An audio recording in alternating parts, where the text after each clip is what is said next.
Alors, ce message s'adresse aux autorités en Suisse, en France, en Suisse parce que c'est la Suisse que je connais, euh, pour les demandes de regroupement familial. Donc, une personne est en Suisse et se marie et veut faire venir ses enfants pour faire un regroupement familial.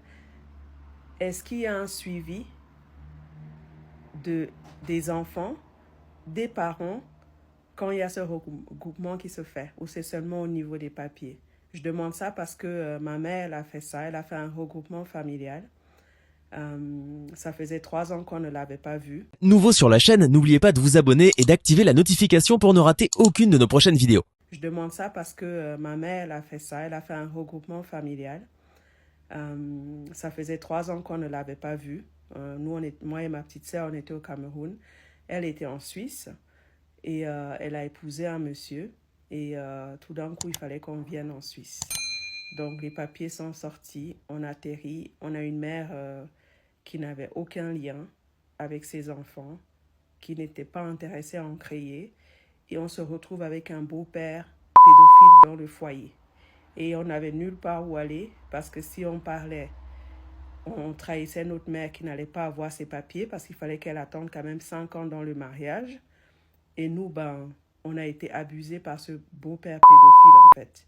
Et moi, je suis sûre que je ne suis pas un cas isolé. Je me rappelle de conversations, je ne suis pas un cas isolé. Donc je me demande, quand il y a ces situations de regroupement familial, c'est qui va vérifier comment ces enfants-là arrivent dans le contexte européen?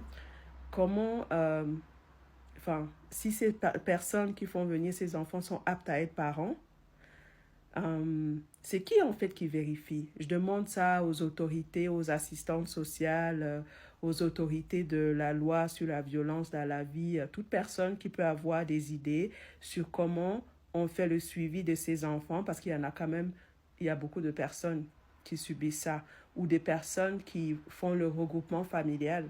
Nous, on avait des voisins à l'époque qui ont voulu mettre leurs enfants en prostitution. Je sais qu'il y a 2 filles qui sont rentrées au Cameroun parce qu'elles ne supportaient pas. Elles sont venues, elles ont vu ça, elles ont dit que non, elles rentraient. Moi-même, j'ai voulu rentrer au Cameroun, ma mère n'a jamais accepté. Donc, pendant 4 ans, j'ai supplié de quitter ce pays le plus riche du monde pour rentrer chez moi à cause de l'abus que je vivais chez moi, à la maison. Donc, je me demande, et personne n'a rien vu. Personne n'a rien vu. Je vais faire une deuxième vidéo pour un peu expliquer. Personne n'a rien vu. Et puis voilà, vidéo 1.